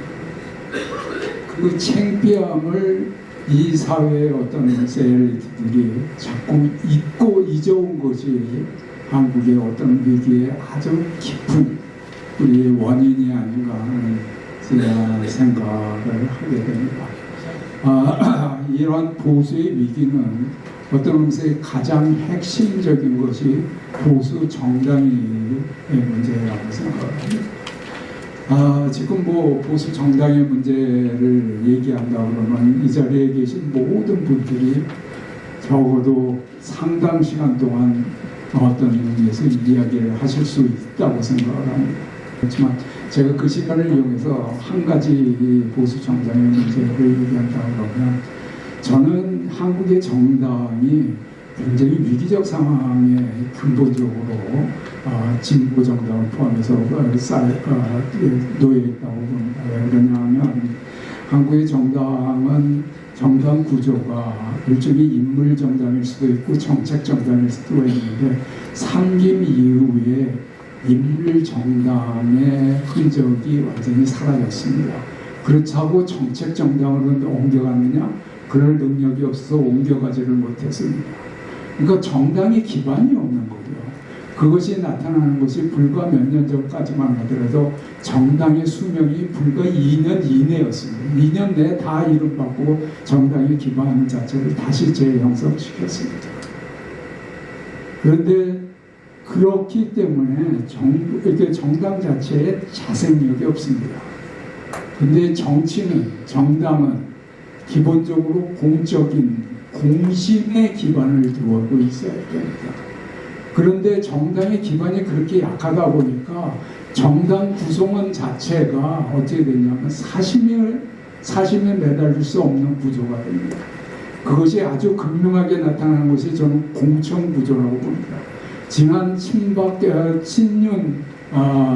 논란이라는 건 박근혜 대통령과 윤석열 대통령 시대를 지나오면서 보수의 가장 뼈아픈 어떤 의미에서 저는 지점이었다고 생각합니다. 정당이라는 측면에서. 그것이 과연 어떻게 치유가 될 수가 있느냐. 박세일 교수님, 박세일 이사장님이 호가 위공입니다. 위공은 천하위공에서 오는 겁니다. 천하의 일을 이야기하는 사람들은 다 그런 퍼블릭 마인드가 있어야 됩니다. 공심이 없으면은 천하의 일, 세상의 일에 나와서는 안 되는 겁니다. 그거를 자체를 지금 어떤 면에서는 우리는 잊고 있는 겁니다. 그런 의미에서 저는 이 보수 정당의 문제를 발제를 하고 싶고요.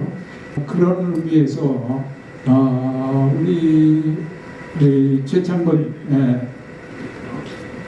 이게 뭐 쓴소리를 좀 들겠는데 저는 쓴소리 하기보다는 저는 대만서 공부했고 대만 관련 책도 여러 권 썼고 연말에는 나올 텐데 대만이 한국이랑 정말 비슷한 나라, 형제의 나라라고 하잖아요. 그런데 대만에도 국민당, 중국 국민당이 이제 보수 정당이 이제 위기에 처했거든요.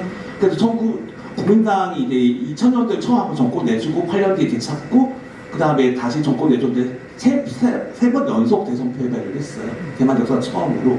그래서 중국 국민당도 이제 원래는 이제 일단 독재 체제에서 이제 굉장히 전제 정치를 하고 등자식 배분 시절을 다 지나가고 재산도 지금 공식적으로 남은 3조 원 정도 남아 있다고 많이 줄였다고 했는데 그것조차도 이제 지금 집권당이 야당에서 이거는 독재하던 시절에 불법으로 편취한 재산이니까 다 내놔 해가지고 제가 듣기로는 재산을 이제 헌납을 잘 안 내놓으니까 이제 통장 압류가 들어와서 당직자들 월급도 지금 밀려서 나가고 할 정도로 어려운 상황이라고 하는데 문제는 이제 국민당을 제가 봤는데 여기는 혁신을 제대로 했습니다. 국민당에서 하면은 국민당은 명실상부한 100년 정당입니다. 1919년 10월 11일 날 국민당 명칭을 창당해가지고요. 현재까지 106년 동안 했던 거고 국민당의 모체가 흥중회라는 조직인데 중산 손문이 만든 건데 그때가 1905년도에 조직했으니까 그때부터 기념한 올해 130주년 기념하고 있는데 명실상부한 100년 정당입니다.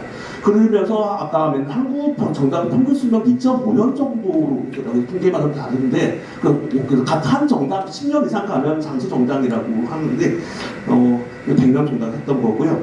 국민의힘과 같이 국제민주연합에 소속된 중도 보수 정당입니다. 정당 조직 같은 경우는 굉장히 강력하게 원외 정당으로 돼 있는데 한국은 원외 당이 있지만 실제로 원내 국회의원 중심으로 돌아가는 경향이 강하잖아요. 근데 거기는 강력한 원외 정당 중앙당이 있고 지방 조직이 있고 각 위원회가 있고 그다음에 원내 교섭단체 당단을 통제하는 그런 식이고요.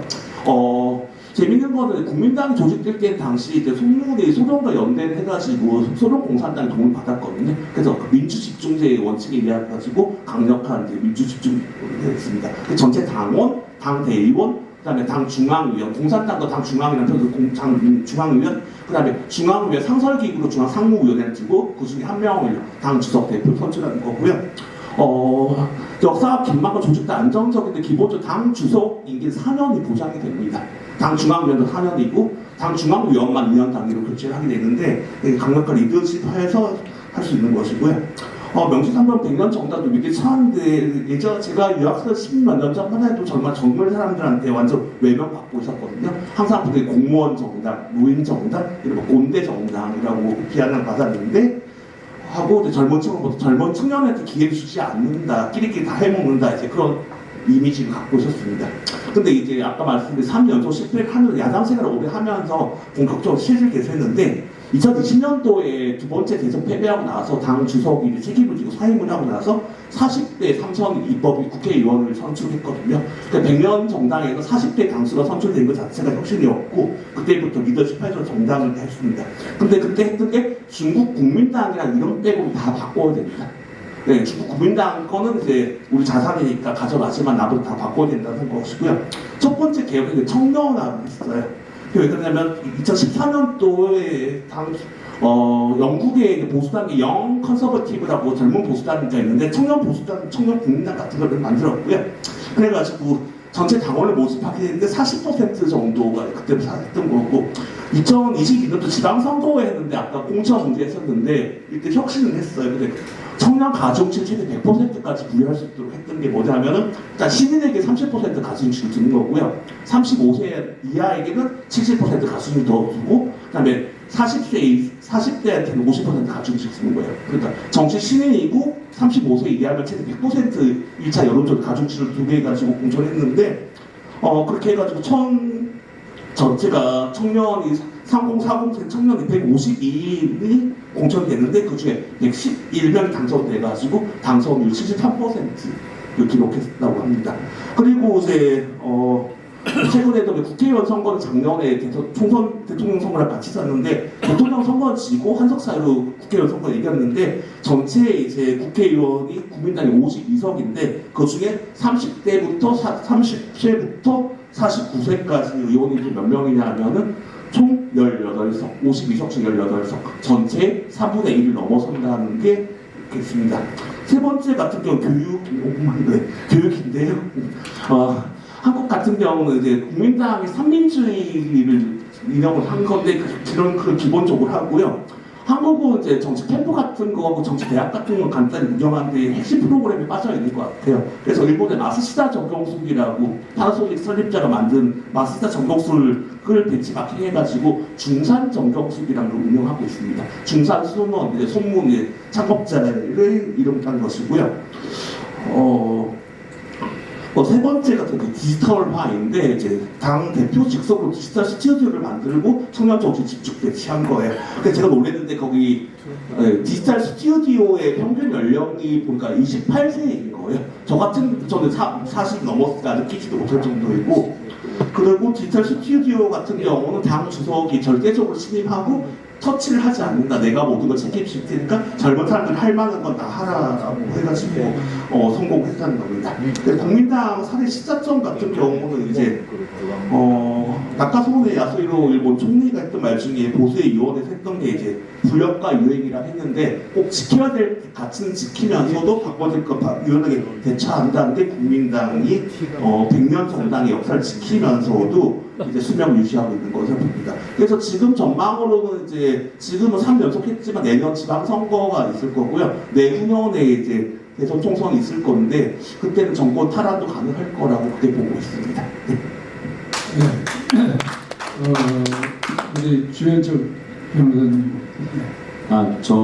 간단히 저가 소수 의견을 좀 말씀을 드리면 이걸로 토론하자는 건 아닌데 지금 이게 타이밍이라는 게 있잖아요. 지금 이재명 정부는 5개의 재판을 받는 사람이 재판을 안 받고 대통령이 되어 있는 이 상황에서 윤미향과 조국 같은 사람들을 사면을 하고 그리고 지금 대법원장 나가라고 하고 있고 민주주의의 근간을 흔드는데 이게 맞아요. 그래 극우하고 이게 우리가 자성할 부분은 많지만 지금은 사실 이게 똘똘 뭉쳐서 싸워야 될 시기 같습니다. 제 생각에는 이 타이밍을 놓치면 큰일 납니다. 지금 그러니까 우리 당이 똘똘 뭉쳐가지고 물론 자성은 하되 한 몸이 돼가지고 지금 싸우고 이재명 정권에 대항을 해야지 이게 언론에 나오는 분배를 보면 내란이라든지 개엄, 내란인지도 모르겠지만 이거 지금 재판을 받아봐야 아는 거잖아요. 내란인지 아닌지도. 계엄은 뭐 잘못됐다고 탄핵을 당했으면 그에 대한 책임을 진 거 아닙니까?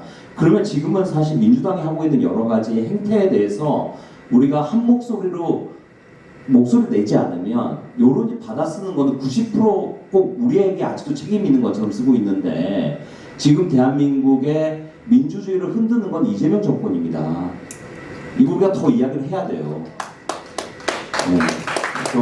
더 이렇게 우리가 힘을 합쳐가지고 한 목소리로 나갔을 때 언론이 그거를 받아 쓸 수 있는 거고 언론은 자기들이 알아서 받아 쓰지 않기 때문에 지식인들이 나가서 각계각층에서 말씀을 해주셔야 되고 그래야지 언론의 균형이 맞춰지면서 국민들이 인지를 할 수 있는 거지. 저는 중도가 매력적인 당? 이 사람들은 사실은 정치에 관심이 없는 사람들이 중도는. 저는 그렇게 생각합니다. 그냥 간헐적으로 어떤 이슈가 터졌을 때 나온 사람들이고 보수는 사실은 극우라고 불리는 사람들이 당을 지탱해주고 있는 부분이 있어요. 그분들은 항상 정치 고관이 집니다. 그분들이 광장에서 싸워주는 부분도 무시할 수 없습니다. 그러니까 뭐냐면 오른쪽에 있는 건 다 우리 편이잖아요. 일단 따뜻한 눈빛으로 바라봐줘야 되고 품어줘야지 아 너희는 조금 더 오른쪽에 가 있으니까 너희 때문에 망했어 라고 하기 시작하면 저쪽은 이재명 대통령이 버려야죠. 어떻게 대통령 시킵니까 저기는? 그러니까 이게 한 몸으로 뭉쳤을 때 힘이 강해지는 거고 공통 분모를 찾아야 되고 그 공통 분모를 우리가 쌓아야 될 시기라고 생각합니다. 감사합니다. 감사합니다. 이제가 보수 정당에 대한 토론을 하고 있습니다. 정당이 어떻게 나아가야 되나 생각을 해보면 좀 오글거리는 말이지만 현재 우리 사회와 그리고 보수주의가 대중들에게 줘야 될 인식은 슬로건이라고 말을 할게요. 사랑이 증오를 이긴다라는 말을 해줬으면 좋겠습니다.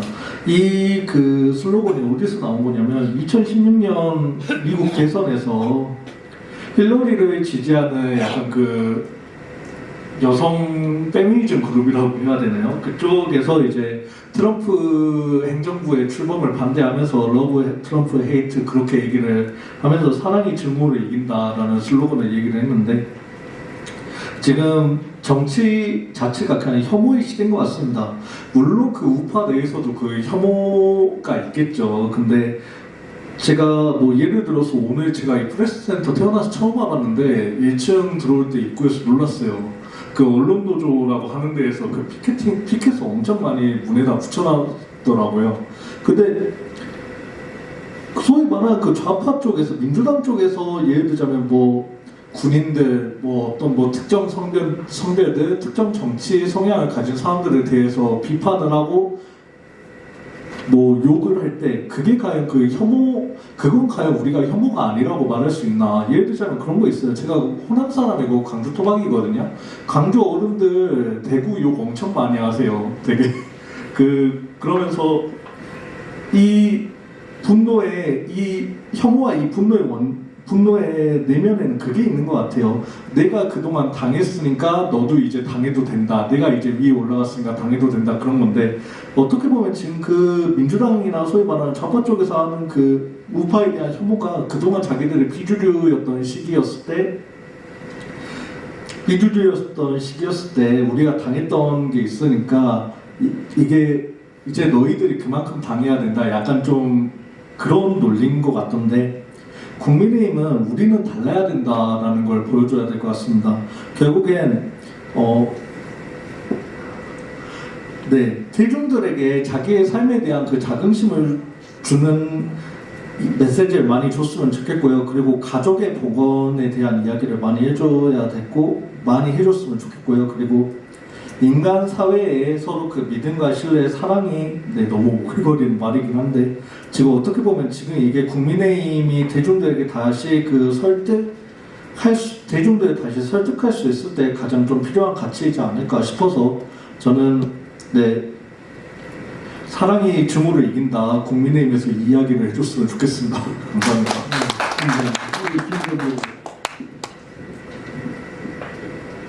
저기 아까는 좀 거창한 전략적인 이야기인데 전술적인 이야기 하나 하겠습니다. 이거 꼭 한번 말씀드리고 싶어요. 사실 이거 공개되는 데서 이야기는 좀 싫긴 한데 용기를 내서 말씀드리겠습니다. 아까 제가 훈구파에서 살인 시대로 넘어가면서 살인의 주류가 되는 것은 결국은 우리 살인만, 우리 운동권 세력만 가지고 정권을 만들자고 하는 동인이 있었고, 아니다, 원래 구구 세력인 관료 세력도 일부 포용해서 같이 가자는 세력이 있습니다. 이게 서인입니다. 한국에서 90년대 서인이 상생했습니다. 3당 합당으로 살인 출신인 YS 김영삼하고 그 다음에 관료 조직들하고 손을 잡았습니다. 이것이 대한민국의 주류가 될 뻔했는데 바로 YS가 무너지는 바람에 거대한 서인, 대한민국의 서인 그룹이 무너진 겁니다.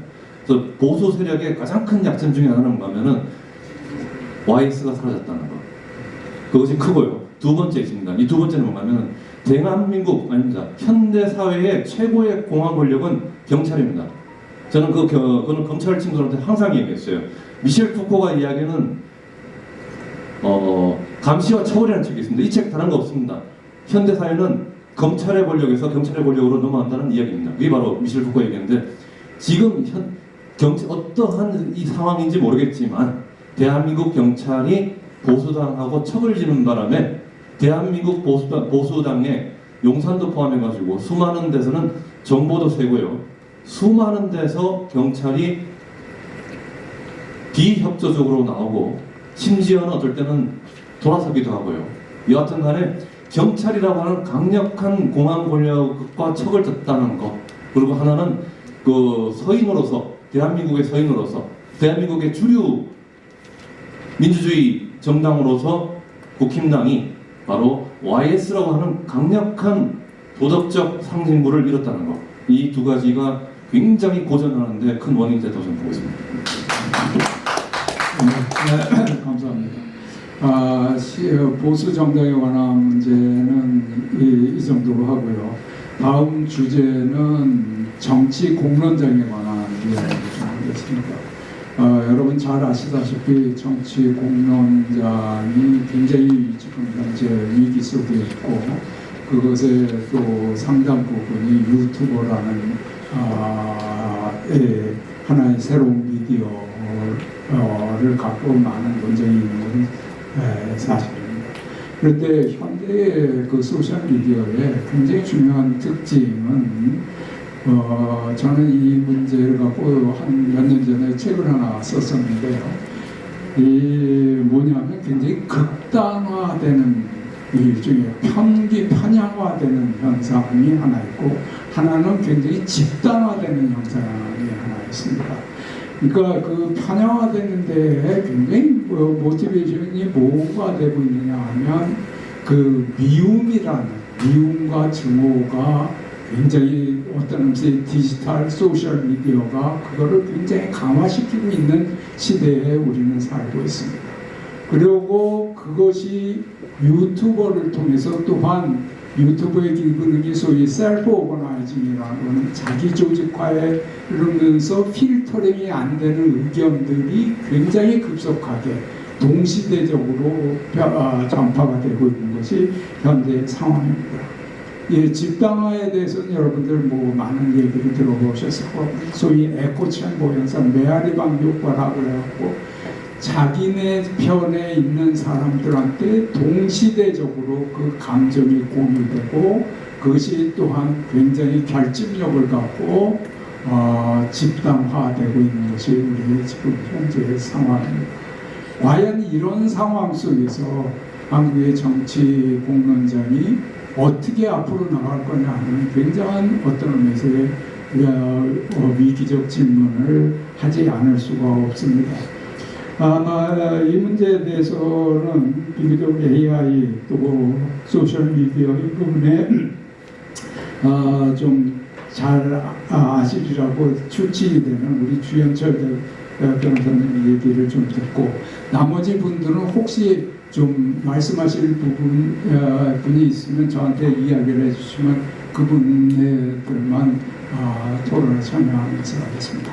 나올 것 같아서 좀 걱정되긴 하는데 저쪽에 이제 김어준은 사실 딴지일보로 시작해가지고 여기까지 한 15년 동안 키워낸 언론 공룡이 됐지 않습니까? 우리는 이제 유튜브를 시작하고 전략적으로 쓰기 시작한 게 몇 년 되지 않았어요. 이제 전환길 뭐 이렇게 나오지만 이게 세련되지 못한 형태로 지금 나오고 있어서 좀 그렇지만 이걸 잘만 다듬으면 엄청난 파워풀한 우리의 미디엄이 될 겁니다. 이제 저쪽에 이제 김어준으로의 큰 성벽이 있는데 우리는 그걸 대체할 만한 세력이 없다는 거죠. 이제 점점 사람들은 더 이상 기존 매체 SBS, MBC를 보지 않습니다. 특히 젊어질수록 유튜브를 보겠죠. 그러면 유튜브를 전략적으로 키워서 우리는 대응을 해야 됩니다. 이거를 너희가 너무 이렇게 감정적이고 뭐 배제하니까 우리는 힘을 안 실어줄 거야 이렇게 하는 게보다는 꼭 전환길 선생님한테 신어주자는 이야기는 아니지만 세련되게 유튜버들을 키워가지고 김어준에 대항할 수 있는 세력을 만들어내는 거는 단순히 그냥 유튜버의 문제가 아니라 우리 세력의 문제라고 봐야 됩니다. 이거는 저는 그렇게 봅니다. 이 시각. 네, 감사합니다. 제가 한 말씀을 드린다고 그러면 이 지금 유튜브가 어떤 면에서 계속 문제가 되는 것은 극단적 지금 좀 전에 말씀을 드린 대로 극단적 사고와 우리의 정서를 미움과 증오에 기반하게 만들고 있다는 얘기일 것 같습니다. 이런 소셜미디어의 이런 기능 중에 학자들이 얘기하는 것은 소위 이런 미움과 증오의 문제뿐만 아니라 책임감의 소위 소멸 현상을 초래를 한다고 합니다. 소위 인지적 분산이 일어난다는 거죠. 인지적 분산이 일어나기 때문에 자기가 가져야 될 책임감을 전혀 느끼지를 못하는 그런 상황 속으로 이제 잠깐 돌아가고, 그리고 이러한 이제 어떤 면에서 공론화를 주도하는 사람들의 자기 도취에 빠지기 때문에 소위 오토필리아 현상이라고 하는데 이런 것들이 점점 더 강화되고 그것이 쉽게 소셜미디어를 통해서 전염되는 것이 어떤 면에서는 앞으로도 피할 수 없는 상황이 되고 있고, 그것이 알고리즘 편견에 의해서 여러 가지 소셜미디어 플랫폼들이 계속적으로 그거를 강화시킬 수밖에 없는, 강화시키는 메커니즘이 돌아가는 그 속에서 우리는 살고 있습니다. 우리가 보수 유튜브를 본다 그러면 계속 보수 유튜브만 내 앞에 스크린에 뜰 거고, 어떤 진보적 유튜브를 본다 그러면 계속 진보적 유튜브만 이제 나의 화면 디스플레이가 될 겁니다. 그런 상황 속에서 우리의 어떤 이제 지성, 우리의 비판적 사고를 어떻게 유지해야 할 것이냐 하는 아주 중대한 위험 속에 지금 빠지고 있는 겁니다. 이거는 어느 누가 해결해 주지를 않을 겁니다. 어느 누가 만들어 주지도 않을 겁니다. 지금 우리 주변에서 보수 측에서도 그런 이제 유튜브를 적극적으로 만들어 갖고 문제가 나와야 된다. 물론 그렇게 생각하시는 거 당연하고 그래야지 된다고. 그런데 그거를 그 컨텐츠를 만드는 효과가 결국 보수층에만 미칠 거다. 이것에 대한 우리의 어떤 의미에서 상당히 심각한 생각을 해야 되고, 그 다음에 그거를 중도층에까지 어떻게 확대를 할 거냐, 확장을 할 거냐 하는 진정한 고민이 필요하다 하는 말씀을 드리고자 합니다. 보수 유튜버의 영향력은 그러니까 CBS 김현정 뉴스쇼 같은 겁니다. 예를 들면은 이게 보수인지 이게 진보인지 중도인지 헷갈려요. 근데 잘 보면 이재명 정권에서 생각하는 정책 기조, 하고 싶은 이야기를 다음날 아침에 김현정 뉴스쇼에서 이야기를 합니다. 굉장히 중립적인 것처럼. 그러나 진보에서 설득하고 싶은 내용이 다 들어가 있어요. 그런 식으로 쓴다는 거죠, 이게. 그러니까 이게 중도를 설득한다는 거는 전략적인 측면인 거지. 우리가 중립적으로 합시다 이래서 중도가 이렇게 듣는 게 아니고, 그렇게 이게 김현정 뉴스를 보고 나면 그 다음에 이제 김어준의 비슷한 알고리즘으로 뜨게 되는 거죠. 그렇게 가는 거니까 우리도 중립적인 뉘앙스를 갖고 있는 언론 유튜버를 만들어서 전략적으로 우리 보수의 메시지를 중도층에게 전달하는 노력, 이런 건 필요합니다. 이 문제에 대해서는 더 이상 말씀하실 분들이 안 계시기 때문에 다섯 번째 주제로 넘어가려고 합니다. 다섯 번째는 미래 사회. 여러분 AI 시대에 맞고 이미 GPT를 서로 쓰시는 분들한테는 아마 AI가 남의 일이 아닐 겁니다. 이 AI 시대의 보수가 과연 뭐냐 하는 굉장히 고민스러운 부분인데요. AI 시대가 얘기하는 여러 가지 현상들이 있습니다. 그 중에 아마 대표적인 것이 AI도 일종의 알고리즘이기 때문에 알고리즘 편견을 벗어나기가 굉장히 힘들다 하는 문제가 하나 있고요. 두 번째는 AI가 일자리를 결국 뺏어갈 겁니다. 이 일자리는 굉장히 루티나이즈된 일자리일수록 빨리 없어질 겁니다. 그렇기 때문에 블루워커들이 일종의 감성 노동자를 뺀 기계적 일의 블루워커들은 상당한 위협이 조만간 닥칠 겁니다. 그런 노동자의 종말 어떻게 대응할 거냐 하는 거죠. 왜 그러냐면 노동자는 여태까지 진영화에 굉장히 중요한 기반이었고 진보층에 굉장히 중요한 기반이었습니다. 그 이후 그러했을 때 과연 자기 일자리를 뺏기는 노동자층이 어떻게 반응을 할 거냐 하는 정치적 항의를 갖고 있다고 봅니다. 세 번째는 이런 AI가 전부 다 플랫폼 기반으로 지금 이루어지고 있습니다. 하나 굉장히 문제가 되는 건 플랫폼 권력에 대해서 어떻게 대응을 할 거냐 하는 문제. 이것은 주로 기업, 소위 빅테크, M7이라고 하는 이러한 그 기업들 위주의 기업 플랫폼으로서 지금 나타나고 있는데 아마 조만간 이 기업 플랫폼들이 가공할 만한 권력으로 등장하기가 아마 쉬울 겁니다. 이러한 현상들에 대해서 보수는 과연 어떻게 할 거냐. 보수의 입지가 커질 거냐 적어질 거냐. 이 상황 속에서 굉장한 불평등이 초래가 될 텐데 그런 상황 속에서 보수의 가치가 과연 어떤 의미를 가질까. 이런 고민들이 우리가 해야지 될 고민이 아닌가 하는 생각을 합니다.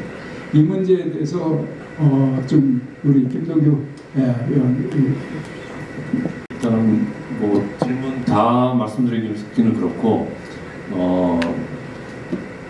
LLM 지금 AI에 대해서 잠깐만 제가 이해한 것만 설명드리겠습니다. 아마 AI 그러면 머리 복잡하실 것 같은데 생각보다 간단합니다. 온라인상에 돌아다니는 엄청나게 많은 자료를 통계학적으로 해가지고 가장 다수가 되는 이야기를 갖다가 정리해내는 작업을 빨리 하는, 굉장히 빨리 합니다. 그게 바로 LLM, 라지 랭귀지 모델이라고 하는 우리가 챗GPT 같은 겁니다. 간단합니다. 그래서 콘텐츠가 굉장히 많이 올라와 있으면 압도적으로 많으면 그쪽을 갖다가 주류로 생각해가지고 답을 내요. 예컨대 한국에 이 온라인상에 글을 엄청나게 많이 쓰고 있는 사람들은 역시 진보 쪽입니다. 대한민국은 아까 말한 대로 그람시적인 헤게모니가 좌파에 있습니다.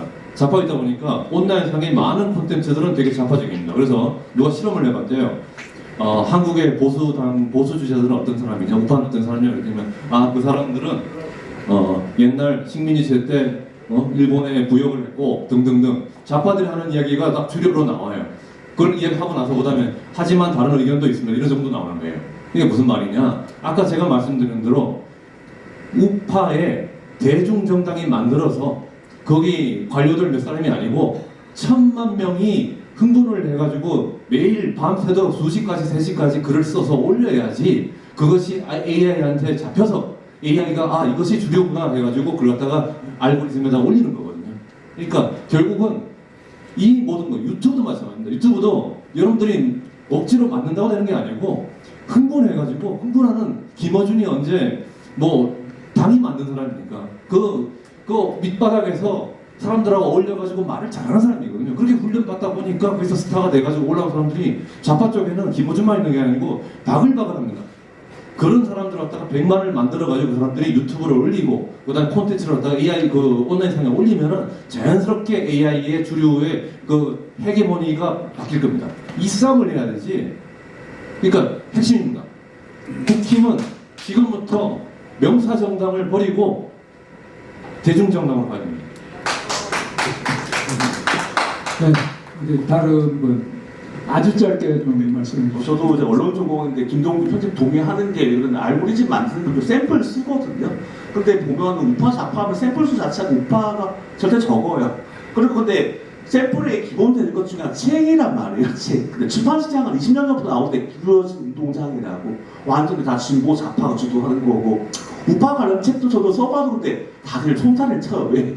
견적이 안 나온다는 거. 이거 열심히 내면 체감금에 제대로 2천만 원씩 들어가는데 이거 최소 뭐 몇천 권 팔아야 이게 수익이 되는데 우파 관련 콘텐츠 책 자체가 팔리지 않는다는 거. 그러면은 우파 관련 생각 갖고 있는 사람들이 이제 뭐 책이든 뭐든 생산을 할 수 있는 기반 자체가 없는 거고 기반 자체가 기본 콘텐츠가 없는데 온라인 콘텐츠가 있을 수가 없는 거고 그러면 AI의 기본 샘플이 잡힐 수가 없는 건데 그러면은 그 기성 레거시 미디어나 이제 출판 시장 자체가 좌파로 기울어진 시장인데 그러면 AI 시대가 도래하면 훨씬 더 빠른 속도로 이제 좌편향이 갈 거라고 저는 100% 확신합니다. 그래서 말씀하셨듯이 이거 누가 이게 뭐 시켜도 되는 게 아니라 자발적으로 예를 들어 우파 콘텐츠인데 책이 괜찮더라고 책 한 권 사주고 예를 들어서 그다음에 우파 콘텐츠가 있으면 자기 자발적으로 이제 온라인 정리해서 올려주고 그런 작업이 돼야 되는데 이거는 시켜도 될 건 아니라고 생각합니다. 네, 우리 김동규 의원이 뭐 짧게 한 말씀. 제가 경험을 하나 말씀드리겠습니다. 예전에 제가 우파 보수 뉴라이트 하시는 선배들이 계셔가지고 제가 이야기했어요. 에드먼드 버크라는 사람이 프랑스 혁명에 대해서 굉장히 좋은 보수의 바이블 같은 책이 있어요. 그게 리플렉션스 같은 프렌치 레볼루션 이런 건데 레볼루션 인 프랑스라고 프랑스 혁명사에 대해서 보수주의의 바이블이에요. 그래서 제발 이것을 번역 좀 하라. 그랬더니 책이 두껍고 영어가 굉장히 어려워요. 안 해요. 나중에 10년 지나서 번역이 됐더라고요. 번역됐는데 좌파 운동권 출신이 내 성향에는 안 맞지만 뭐 번역을 하겠습니다 해서 번역을 하더라고요. 심지어 우파의 중요한 교과서들도 좌파가 번역을 해요. 지적인 노력을 너무 안 해요. 네, 감사합니다. 혹시 뭐 말씀하시겠습니까? 네, 아주 짧게만 좀 부탁드립니다. 짧게 말씀드리면은 이 정치라는 거는 저는 이 그 지도 그 계층들 그리고 세력들을 떼었다 붙였다 하는 거라고 생각하는데 예를 들면 트럼프는 화이트 블루 칼라 전통적인 민주당 지지층의 지지를 받고 있습니다. 그거는 이제 무역 통상에서 무역주의를 쓰면서 무역 보호주의를 쓰면서 지금 그 계층을 잡고 있는데 우리는 AI 시대가 도래를 하면 복지 비용이 천문학적으로 늘어날 거라고 예측이 되잖아요. 그러면은 기성세대인 40, 50, 40대와 50대는 어차피 우리 보수에서는 흡수하기 좀 힘든 이제 세대들이고 2030은 뭘 두려워하냐면 이 복지 비용이 결국 자기들이 나중에 갚아야 될 비용으로 다 생각하고 있습니다. 미래에 자기들이 빚을 얼마나 갚아야 되냐 이 불안에 엄청 떨고 있는 게 2030이에요. 그러니까 AI 전략은 2030을 우리 쪽으로 포섭하는데 어떻게든 영멸고리를 찾아서 이걸 포섭을 해야 된다. 저는 이렇게 생각합니다. 감사합니다. 네, 일단 저희가 준비한 질문의 주제는 다 다른 것 같습니다. 아마 여기 이 자리에 계신 청중 여러분께서도 아마 들으시면서 여러 가지 생각을 하셨을 거라고 생각합니다. 과연 보수는 어떤 영역을 가져야 되느냐, 그리고 보수는 어떤 책임감 속에서 나가야 되느냐, 그리고 지금 이렇게 격변하는 상황 속에서 그러한 그 격변의 요소들을 어떻게 수용하면서 우리의 앞길을 만들어갈 거냐 하는 생각을 하셨으리라고 생각을 합니다. 한마디로 대한민국은 저는 그렇게 생각합니다. 경제적으로는 압축 성장을 했습니다. 사회적으로는 압축 전환을 했습니다. 근데 정치 면에서는 우리는 압축적 변화를 아직 하지 못했습니다. 그런 상황 속에서 우리는 새로운 어떤 의미에서 정치적 전쟁을 맞이하고 있습니다. 그런 정치적 전쟁이 일종의 배설의 싸움이 돼서는 안 됩니다. 국가를 위해서 서로 어떤 일에 우리가 부딪히더라도 국가를 위한다 그러면 어떤 의미에서는 이성적 전략을 갖고 싸우는 그러한 전쟁이 되지 않을까 하는 생각을 합니다. 과연 어떻게 그럴 거냐 하는 우리가 생각을 한다고 그러면 옛날에 플라톤이 그런 얘기를 했습니다. 결국 어떤 의미에서 그러한 무질서, 혼란 속에서 소크라테스와 플라톤이 찾은 것은 지성이었던 것 같습니다. 그러한 지성을 어떻게 우리가 서로 나눌 수 있느냐 하는 생각을 우리는 해야지 된다고 생각합니다. 저는 최근에 소위 K-pop 데몬 헌터스라는 그런 이제 애니메이션 영화를 보고 굉장히 여러 가지를 느꼈습니다. 아마 나이 드신 분, 연세가 있으신 분들은 그 K-pop 데몬 헌터스의 내용을 잘 모르시리라고 생각을 듭니다만, 잠깐 그거를 소개를 드리면, K-pop 데몬 헌터스가 넷플릭스에서의 그 온라인 스트리밍 영화에서의 1위를 뽑았을 뿐 아니라 거기에 나오는 노래들이 빌보드 차트에 계속해서 지금 1위에 형성이 되어 있습니다. 불과 몇 달 만에. 그것도 그 한 곡뿐만 아니라 골든이라는 그 한 곡뿐만이 아니라 4곡 정도가 탑10 안에 지금 들어가고 있습니다. 이거는 아마 제가 봐서는 우리 민족의 5,000년의 역사 속에서 가장 어떤 의미에서 경이로운 문화 혁명을 우리는 대한민국은 지금 맡고 있는 겁니다. 전 세계의 사람들이 수백 명이 지금 그거를 보고 있습니다. 그것의 얘기는 간단합니다. 그것의 얘기는 어떤 의미에서 퇴마사는 무당과 귀신이라는 어떤 그런 귀마 세력의 어떤 싸움인 것을 표현한 겁니다. 이거는 대한민국이 굉장한 올드 컨센서입니다. 우리는 이거를 표면적으로 이야기하지 않지만은 대한민국의 문화 콘텐츠에는 그러한 어떤 의미에서의 무당 이야기들이 굉장히 넘쳐나고 있습니다. 그것이 아이돌 노래라는 아주 최신의 어떤 의미에서의 콘텐츠하고 서로 결합을 시킨 겁니다. 그 결합이 대한민국을 세계에 알리는 대한민국의 소위 문화혁명을 가져다 주는 가장 중요한 수단이 지금 되고 있습니다. 그것은 대한민국이 여건에는 한마디로 융합의 힘입니다. 지금 우리는 극우와 극자의 어떤 의미에서 극단의 시대에 살고 있습니다. 우리가 그 극단의 시대에 있다는 것은 우리가 극우와 극자를 넘어 그거를 융합시킴으로써 우리는 새로운 대한민국을 만들고 있는 겁니다. 바로 캐대언의 스토리 자체는 그거를 어떻게 무당이라는 테마사, 귀신을 쫓는 그런 무당과 귀신 세력이 어떻게 융합하느냐 하는 것을 보여주는 스토리입니다. 대한민국의 정치는 어떤 의미에서 좌와 우를 넘어서면서 새로운 K 정치를 어떤 의미에서는 이 세계에 보여줄 수 있다고 생각합니다.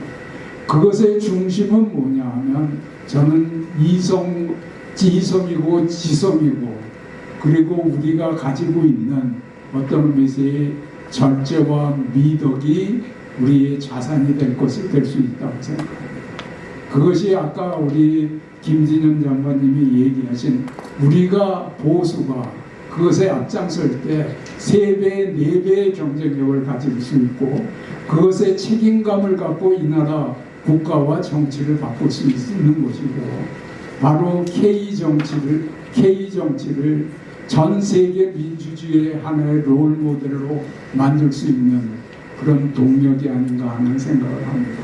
저는 그런 소박한 꿈을 꾸면서 어떤 의미에서 오늘 이 자리를 어떤 의미에서 사회를 보게 된 것에 대해서 무한한 영광과 감사를 드립니다. 오늘 이 자리에 같이 해주신 우리 4분의 패널 분들께 무한한 감사를 드리고 또한 우리 청중 여러분들한테도 굉장한 감사를 드리겠습니다.